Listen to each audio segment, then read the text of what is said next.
Olá, amigos! Todos nós estamos acompanhando como o futebol brasileiro regrediu nos últimos anos.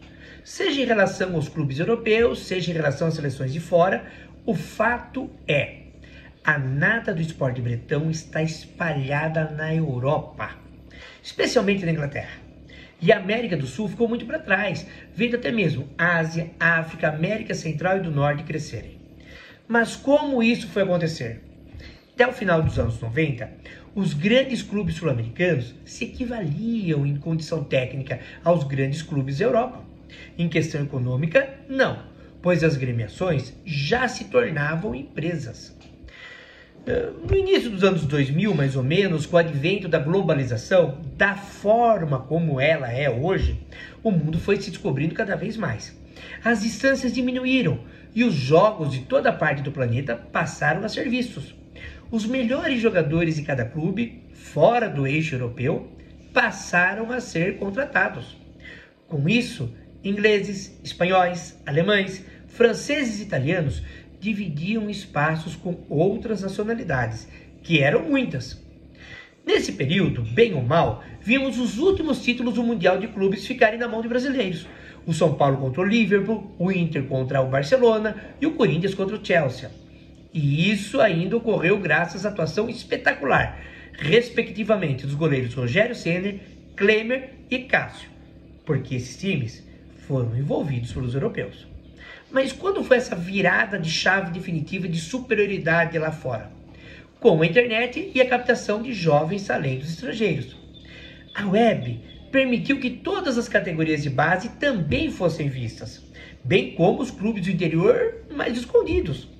Hoje, se você quiser, você entra nos aplicativos, nos sites, você vê o Sub-17 da Sérvia, o Sub-15 da Bósnia e por aí vai. Os garotos aqui do Brasil passaram a ser levados de maneira mais barata, moldados aos treinos táticos europeus, permitindo que os clubes ricos comprassem o pé de obra direto da fonte. Veja só a seleção da Alemanha, por exemplo. Há atletas de vários continentes. A França de 86 era time branco cristão e hoje se tornou multiétnico árabe. Tudo mudou lá fora e nós paramos, sem os jovens vendidos precocemente e muito menos com os euros do velho continente. Com essa miscigenação, atletas africanos e asiáticos começaram a levar conhecimentos aos seus selecionados e o intercâmbio se tornou frutífero. Isso explica a evolução dos outros continentes. E sendo assim, o que restou aos clubes de futebol brasileiros? A sobra do que os europeus não querem. Vejam só quantos venezuelanos, argentinos, uruguaios e demais atletas vizinhos que não vingaram na Europa, mas que servem aos times aqui. Eles não tiveram espaço pela falta de qualidade no futebol em alto nível, mas acabam sendo usados no Brasil, tirando vagas de jovens brasileiros que aqui permanecem, pois os bons são vendidos cedo. Vide a partida recente aí de Manchester City e 4-0 contra o Fluminense. O time inglês nem se esforçou e estava desfalcado de Haaland e De Bruyne, enquanto o time brasileiro, completo, deu o máximo que pôde. Será que os estrangeiros do Flu jogariam na Premier League? Óbvio que não. Mas o que fazer? E aí é a parte mais importante dessa fala. É fortalecer financeira e administrativamente os clubes.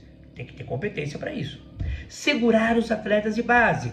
Evitar, em existindo mesmo a condição técnica, evitar trazer estrangeiros, porque você dá oportunidade aos jovens. Mas o principal, promover intercâmbio para não ficarmos estagnados. Jogar no exterior e reciclar nossos técnicos ajudaria muito a vida dos clubes brasileiros. Até mais!